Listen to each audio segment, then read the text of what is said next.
The sun is just beginning to climb over the Serengeti. A copper light spreads across the grass, and somewhere out in the open, a kill has been made. You can smell it before you see it. A wildebeest, brought down in the night, its body already surrounded by a shifting crowd of spotted forms. The spotted hyenas arrive not in chaos, but in waves. First the females, then certain males, then others, and some. Some stay back. Not because they are afraid, not because they are injured, but because the rules say so. Because something invisible and ancient and extraordinarily complex governs who eats, who waits, and who never approaches at all.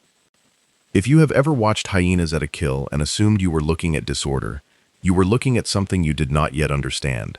What you were watching was a system, a society, a council in session. Stay with this. Because what hyenas have built, over millions of years of pressure and survival, rivals almost anything in the animal kingdom for raw political sophistication. And the consequences for males who break the rules of that society are as swift and brutal as anything nature has to offer. Subscribe now if you are new here. Every week we go deep into the hidden laws that govern wild animal societies, and trust me, this one you do not want to miss. Let us start at the beginning. Let us start with what a hyena actually is. Most people carry a version of the hyena in their head that looks something like this: a cowardly scavenger, slinking around the edges of a lion's kill, laughing in the darkness, filthy and opportunistic. A villain borrowed from 1,000 nature documentaries and children's films. That version of the hyena is wrong in almost every particular that matters. Spotted hyenas are apex predators. Studies conducted across multiple decades and multiple sites in sub-Saharan Africa have shown that spotted hyenas are primary hunters rather than scavengers. They kill the majority of what they eat. They are faster than most people imagine, capable of sustained runs at nearly 60 kilometers per hour, and they possess jaws that generate more bite force relative to body size than almost any other terrestrial predator alive. They can crack the femur of a buffalo, they digest bone, they leave almost nothing behind. But the thing that separates spotted hyenas from nearly every other predator you can name is not their teeth or their endurance, it is their mind. And specifically, it is the collective mind they have built together. Spotted hyenas live in groups called clans. A clan is not simply a pack in the way wolves form packs, and it is not simply a troop in the way baboons form troops. A spotted hyena clan is a political unit with a formal power structure, a remembered hierarchy, alliances that shift across seasons, coalitions that form around specific interests, and a collective decision-making process that researchers have spent decades trying to fully decode. The largest clans contain over 80 individuals. The smallest viable clans hold around 10 to 15. Across that range, every single individual has a rank, and that rank determines nearly everything about the animal's daily life. What it eats, when it eats, who it grooms, who it avoids, whether it survives a lean season, whether its offspring survive, whether it reproduces at all.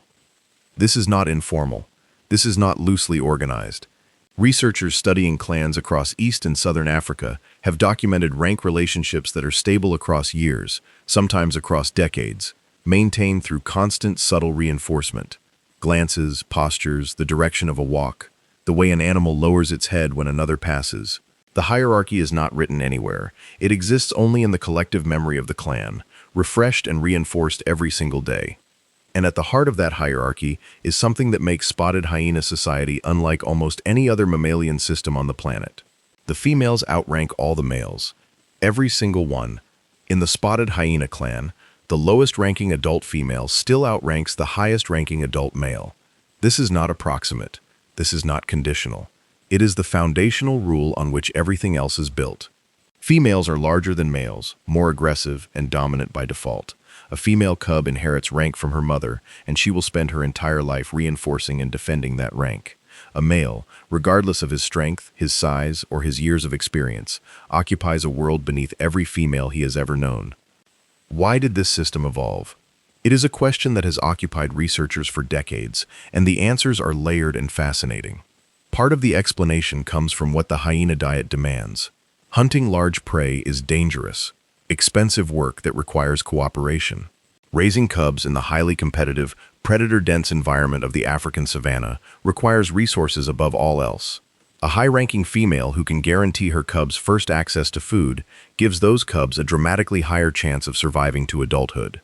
Female dominance is not a social quirk. It is a survival strategy built into the bones of the species. And the hormones tell the story. Female spotted hyenas produce extraordinarily high levels of androgens, the same class of hormones that drives aggression and dominance in males across most mammalian species. These hormones are present from before birth, flooding the developing fetus in the womb. Female cubs are born with their eyes open and their teeth already erupted. They are ready to fight from their first breath. Sibling aggression in spotted hyena cubs, particularly between same-sex twins competing for dominance, begins within hours of birth and can be lethal. The spotted hyena does not grow into its aggression. It is born with it. But female dominance, while the foundation, is only the beginning of what makes hyena social structure so remarkable. Because the hierarchy that governs a clan is not simply a ranking of individuals, it is a ranking of lineages. It is a ranking of coalitions. And it is maintained not by individual strength alone, but by something that looks, when you watch it closely, an awful lot like collective decision-making. This is where the council comes in. The word council is not a term biologists officially apply to hyena society. But when you look at the research, when you sit with the years of field observation, the social network analysis, the documentation of how decisions get made in hyena clans, the word begins to feel not like an exaggeration, but like an accurate description. Consider what happens during periods of social tension in a clan. A new female rises in rank, an old matriarch weakens, an outside clan approaches the territory boundary. A major kill happens and not all members can access it. In each of these situations, what you see is not random chaos. What you see is a process. Senior females gather. They move toward each other. They engage in a specific suite of behaviors, greeting rituals, mutual sniffing, the meeting ceremony where two hyenas present their erect genitalia to each other as an extraordinary act of mutual vulnerability and trust. They are exchanging information. They are reinforcing bonds. They are negotiating. The greeting ceremony in spotted hyenas is one of the most unusual behaviors in the animal kingdom. Both males and females have external genitalia that are startlingly similar in appearance. So similar that for centuries, hyenas were mistakenly believed to be hermaphrodites. The female's external anatomy is a pseudopenis, a fully erectile structure through which she urinates, copulates, and gives birth. In the greeting ceremony, animals present this structure to each other. To participate, you must be calm enough, submissive enough, and trusting enough to allow another animal with bone-crushing jaws to bring its teeth close to your most vulnerable anatomy. It is an act of extraordinary social commitment, and it is how alliances are sealed. High-ranking females engage in greeting ceremonies with each other regularly. These greetings maintain the bonds that hold the clan's power structure together. When a ranking decision needs to be enforced, when a younger female is pushing above her station, when a male is behaving in ways that destabilize social order, the coalition of senior females acts together, not accidentally, not simultaneously by coincidence, together in a way that suggests coordination. Researchers studying hyena social network structure have found that the most socially central individuals in a clan, those most connected to others through frequent association, greeting behavior, and shared activities, are consistently high-ranking females and their adult daughters. The social network of a hyena clan looks, when mapped, like a web anchored at specific high-status nodes. Remove those nodes, those central females, and the structure of the web changes dramatically. The clan becomes less cohesive. Decision-making becomes less efficient. Territorial defense weakens. These are not passive presences at the center of the clan. They are active architects of social order. They are, in the most literal functional sense, a council. Now let us talk about what is decided at that council, because the decisions that ripple outward from the core of female alliance touch every aspect of hyena life, and nowhere are their consequences more dramatic than in the lives of the males. Male spotted hyenas occupy a peculiar and fascinating position in clan society. They are, in a sense, guests, and guests who are acutely aware of their conditional welcome. Most male spotted hyenas are not born members of the clan they live in as adults. In the vast majority of documented cases, young males disperse from their birth clan around the time they reach sexual maturity, between 1 and 3 years of age. They leave the social world they grew up in, the hierarchy they understood, the alliances they had built as cubs, and they travel. Sometimes alone, sometimes with a brother or age-mate companion. They move into unknown territory, approaching established clans as outsiders, as immigrants, as the bottom of every ranking list they will ever be part of. When an immigrant male first approaches a new clan, he does not arrive with confidence. He arrives with the posture of extreme submission. He approaches with his body low, his tail tucked, his pace slow and careful. He waits at the edge of the clan's communal den, the central social space, usually a complex of burrows where cubs are raised and social activity concentrates, and he waits to be acknowledged. He does not force himself on the group. He does not challenge. He presents himself again and again over days and weeks, demonstrating through patient submission that he accepts the hierarchy he is entering. Even if he is eventually accepted, and not all immigrants are, he enters the ranking system at the very bottom, below all resident males, below all adult females, below even subadult females who are still growing into their rank. He is, from the moment he arrives, the lowest ranking individual in the clan, and he will spend years, sometimes many years, working his way slowly upward, one careful alliance at a time. The pace of male advancement in a hyena clan is not determined primarily by physical competition. Males do fight, and rank does shift as a result of fights. But research has shown that the most consistent predictor of a male's rank trajectory is not how aggressive he is, but how effectively he manages social relationships with females. Males who invest heavily in social bonding with specific females, following them, grooming them, associating with their cubs, advance in rank more reliably than males who rely on aggression alone. The currency of male advancement is female approval. This means that the single most strategically important skill a male-spotted hyena can have is social intelligence, the ability to read female moods and intentions, the ability to identify which females are rising versus declining in rank, the ability to build relationships that translate into tolerance and eventually into support, and critically, the ability to know exactly where the line is, to know what is permitted, and to know, with absolute certainty, what is not. Because the males who break the rules do not get second chances. Let us be specific about what rule-breaking looks like in a hyena clan, because it is more nuanced than simple aggression. The cardinal violations, the ones that bring the swiftest and most severe responses, are violations of the feeding hierarchy and violations of the social hierarchy around dominant females. At a kill, the sequence of feeding is not random. Senior females feed first, their cubs feed first, males wait. A male who approaches a feeding female before she is finished, who attempts to push toward the carcass before the hierarchy has been satisfied, has committed one of the most serious social offenses the clan recognizes. The response from the females is not gradual. It is immediate and overwhelming. It typically begins with the nearest female. She does not hesitate. She lunges at the male with a speed and directness that is startling even to experienced observers. Her teeth are open. She bites. Hard. The target is usually the back, the hindquarters, the tail, areas where injury is painful and disfiguring, but not immediately lethal. The male screams. He runs. He adopts the most extreme submissive posture available to him, body pressed to the ground, ears flat, tail curled between his legs, looking away. He is trying to make himself as small as possible, to communicate through every available signal that he understands he has made a catastrophic error. But the senior female does not always stop there. She sometimes continues to pursue. And what is extraordinary, and what transforms this from a single attack into a social statement, is what happens to the other females nearby. They often join in, not because the male has done anything to them personally, but because the coalition reinforces itself by acting together. By collectively expressing the hierarchy's boundaries, each female in the coalition strengthens her own position within it. The punishment of a male rule breaker is, simultaneously, a political act. The male who survives this encounter carries the marks of it. Spotted hyenas bear their histories on their bodies. Old males in wild clans are often visibly damaged, missing tail tips, scarred hindquarters, uneven gaits from old bite wounds. These are not random injuries from prey or predation. These are the accumulated record of a life spent navigating the most demanding social system in the carnivore world. And there are worse outcomes than injury. Males who consistently violate hierarchy, who repeatedly attempt to feed above their station, who approach dominant females or their cubs without adequate submission, who attempt to mate with females without the female's active cooperation. These males face the possibility of clan expulsion. This is not a formal ceremony.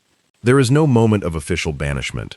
What happens is that the tolerance that allows a male to remain in the clan is gradually withdrawn. He is attacked more often. He is given less space. He finds himself unable to approach the den, unable to participate in clan gatherings, unable to rest near the females and cubs who represent safety and resource access. He is pushed to the periphery. And then, one day, he is simply gone.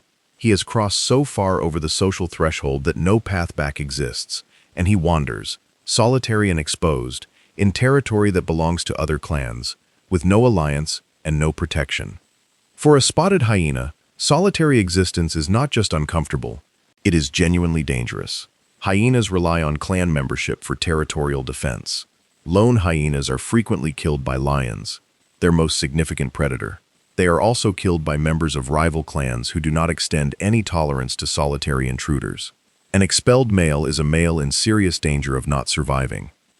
This threat is not abstract. The males know it.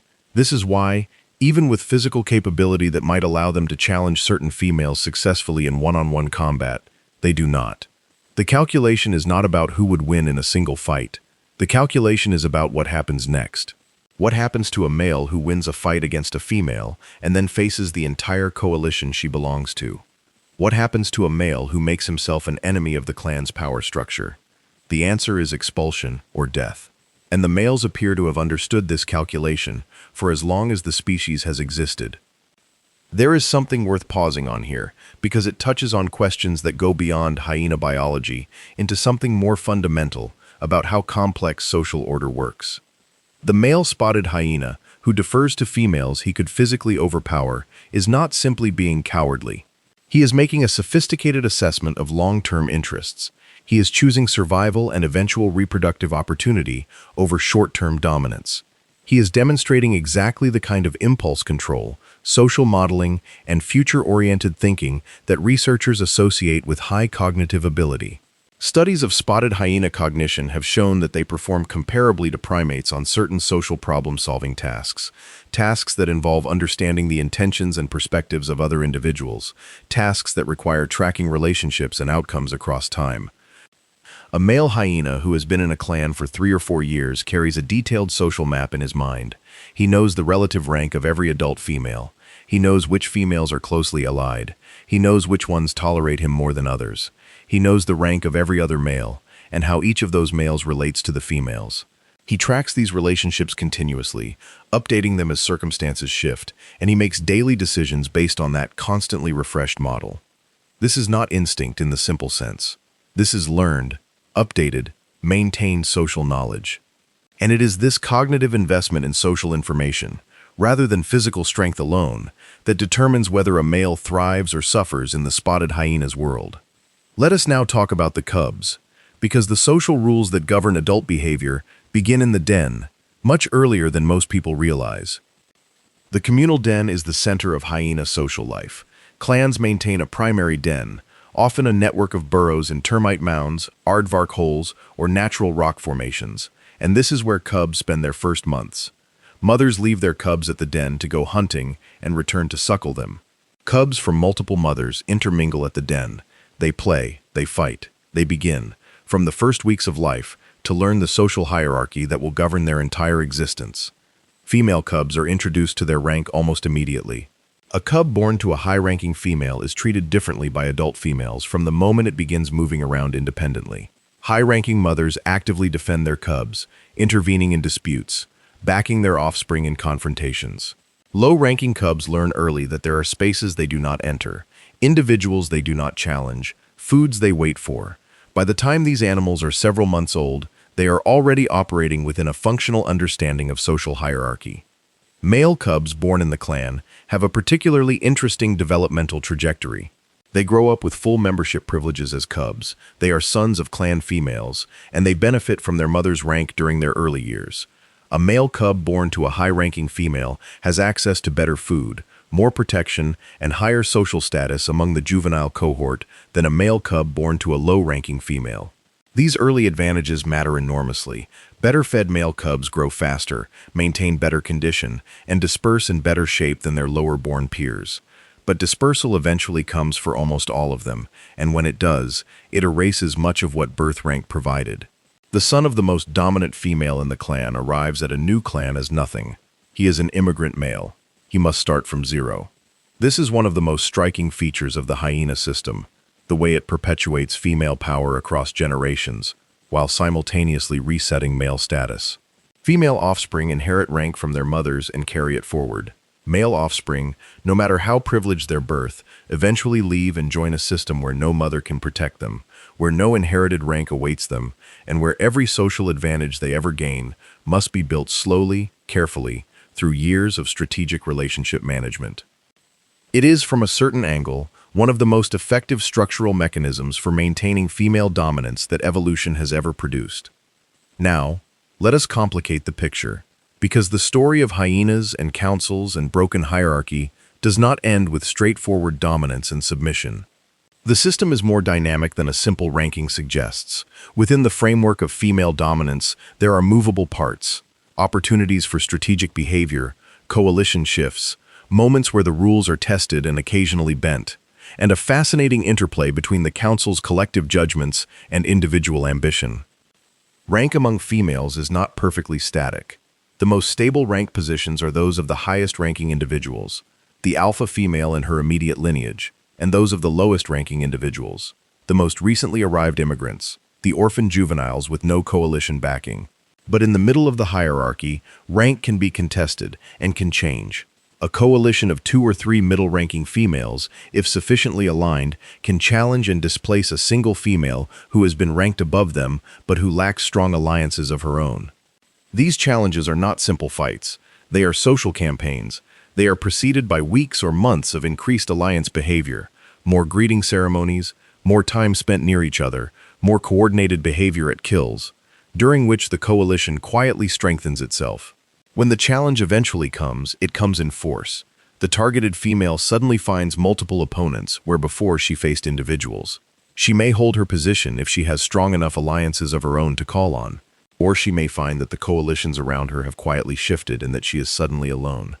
Observers who have watched these rank transitions describe them as tense, extended social events, punctuated by intense aggressive encounters that resolve over days or weeks into a new stable arrangement. After the transition, the hierarchy is reinforced again. The greeting ceremonies between the newly ordered females resume, and the council reconstitutes itself around the new configuration of power. The males watch these transitions very carefully. A rank shift among the high-ranking females is immediately relevant to male interests, because the female who controls the most resources, who has the most social support, who makes the most important decisions about territory and feeding access, that female determines the conditions under which all males in the clan operate. When she changes, the terms change, the males recalibrate. There is also variation in how individual high-ranking females manage the males in their clan. Not all dominant females apply the rules with equal rigidity. Some appear, and again, this is documented behavior, not anthropomorphism, to show extended tolerance toward specific males. Males who have been present in the clan for many years, who have consistently demonstrated submission, who have invested in relationships with the dominant female's lineage, sometimes receive what amounts to preferential treatment. They are attacked less often. They gain access to food earlier.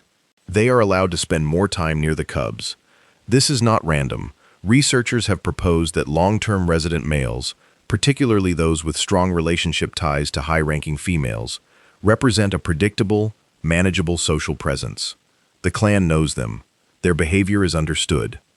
They have demonstrated, through years of compliance, that they will not destabilize the hierarchy. They have, in a sense, earned a degree of trust, and the council, the coalition of dominant females, has extended to them a conditional, expanded tolerance that reflects that trust. New immigrant males, by contrast, receive maximum scrutiny and minimum tolerance. They are unknowns. Their rank in their previous clan is irrelevant here. Their strength is irrelevant here. What matters is whether they will submit correctly, whether they will learn the specific social rules of this particular clan, whether they will build relationships in the right way with the right individuals. Until those questions are answered through months of demonstrated behavior, they are treated as potential destabilizers. And any misstep during that probationary period invites responses that are swift and disproportionately severe. a clear signal that the threshold for new members is the highest threshold in the system. This differential treatment of long-term residents versus new immigrants reveals something important about how Hyena social intelligence operates. The clan is not simply applying a single fixed rule, females dominant, males submissive, and enforcing it uniformly. The clan is tracking individuals. It is maintaining a complex, differentiated social model that accounts for relationship history, trust, demonstrated reliability, and social utility. It is applying different standards to different individuals based on accumulated social knowledge. This is exactly what a council does. This is what deliberative social decision-making looks like. Let us spend a moment with the sounds, because the auditory landscape of a hyena clan tells you as much about its social life as anything visible. The spotted hyena's vocalization repertoire is among the most complex of any non-human carnivore. The so-called laugh, the iconic sound that has defined the hyena's public image and given it its association with madness and chaos, is actually a submission signal. It is produced by subordinate individuals in response to aggression from dominant ones. When you hear a hyena laughing, you are hearing an animal saying, "I know you are more powerful than me. I accept this. Please do not escalate." It is the opposite of madness. It is the voice of a creature navigating a strict hierarchy with care. The whoop, a long, rising call that carries across extraordinary distances, serves multiple functions. At its most basic, it is a contact call that allows clan members who are spread across a large territory to locate each other. But it also communicates identity, rank, and social status through subtle acoustic features. Hyenas can identify individual clan members and likely individual rank levels from their whoops. When a high-ranking female whoops at night, and the call carries across 3 kilometers of open savanna, the males who hear it know who is calling, and they respond, or choose not to respond, based on that knowledge. The growl, the groan, the fast whoop sequence used during rallying before a hunt or territorial defense. Each of these sounds carries specific social information and serves specific social functions.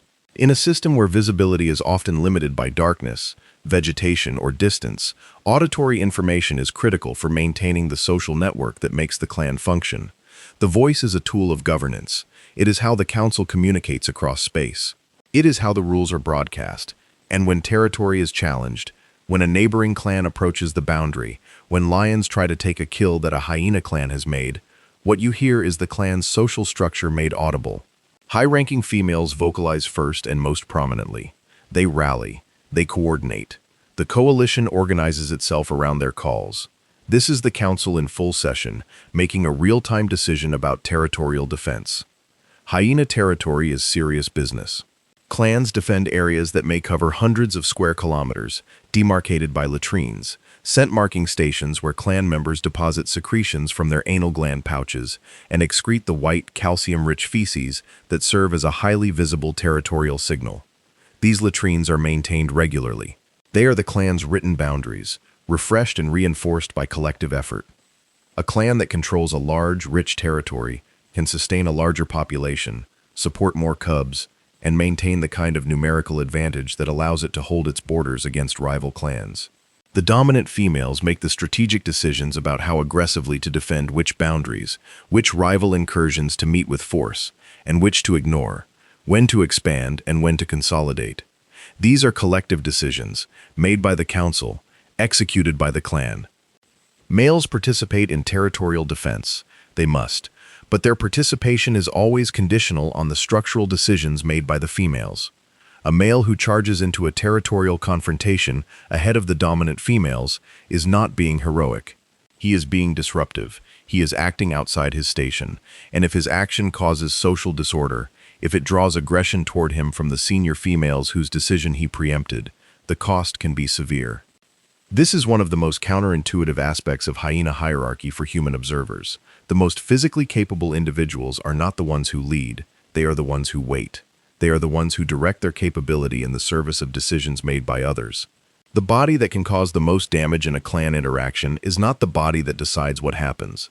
The minds that govern, the alliance of senior females, the council, hold a different kind of power, and that power is older, more stable, and ultimately more effective than anything physical force alone could sustain. Now we arrive at perhaps the most philosophically remarkable dimension of hyena social structure. What does it mean to have a council? What does it mean for an animal society to have a decision-making structure that is collective, stable across time, capable of enforcement, and responsive to changing circumstances? What does it tell us about the nature of social intelligence? When biologists talk about animal social cognition, they are often looking for evidence that individual animals can track the social relationships of other individuals, not just their own relationships, but others. This ability, sometimes called third-party relationship knowledge, is thought to require significant cognitive capacity. It requires building and maintaining an internal model of who is allied with whom, who ranks above or below whom, whose relationship with a third party makes them useful or dangerous as an ally. Humans are extraordinarily good at this. Chimpanzees and other great apes are reasonably good at it, and spotted hyenas, based on both experimental research and detailed field observation, appear to be quite good at it too. In field observations, hyenas have been documented making decisions about whether to approach a feeding site based not just on who is currently feeding, but on who that individual is closely allied with, even if that ally is not present at the moment. A male who would not approach a female of a certain rank might also avoid approaching a female who is strongly allied with a higher-ranking female, even when the higher-ranking female is out of sight. He is not just tracking rank, he is tracking alliance networks. He is navigating a social topology that exists in his memory rather than in the immediate environment. This is the cognitive infrastructure on which the Council rests. The Council is not an institution that exists independently of the minds of its members. It exists precisely because enough individuals in the clan carry, simultaneously, a sufficiently accurate model of the social hierarchy that they can coordinate their responses to violations of it, even without explicit communication at the moment of response. When multiple females join in the punishment of a male who has exceeded his station, they do not need to signal each other. They act from shared knowledge of the shared system. The Council is the sum of their simultaneous understanding. This is why the Council is robust. It does not depend on any single female's presence or health. The alpha female can be injured, can be away at a distant kill, can even die, and the hierarchy persists. The alliances below her reorganize. The second-ranking female steps into a more prominent role. The Council reconvenes around the new configuration. The rules are enforced because the rules exist in the distributed memory of the entire senior female cohort, not in a single individual's power. It is worth comparing this to other animal social systems to understand just how unusual it is. In lion prides, the social structure is also female-based, but rank relationships among females are notably less formal, less stable, and less actively enforced. In wolf packs, the alpha pair typically leads, and the hierarchy is more dependent on the specific dominant individuals. In chimpanzee communities, dominance is strongly individual. The alpha male is dominant, but his dominance depends heavily on his own physical condition and the specific alliances he has built, which can shift dramatically when he weakens or dies. In hyena clans, the matrilineal rank system is so deeply embedded that it persists through individual changes at the top. It is more like an institution than a personal dominance arrangement, more like a council than a monarchy. Consider the lifespan over which these relationships operate. A spotted hyena in the wild can live 15 to 20 years, sometimes longer. A female who inherits a high rank in her second year of life and lives to 18 has spent 16 years at the center of the clan's power structure.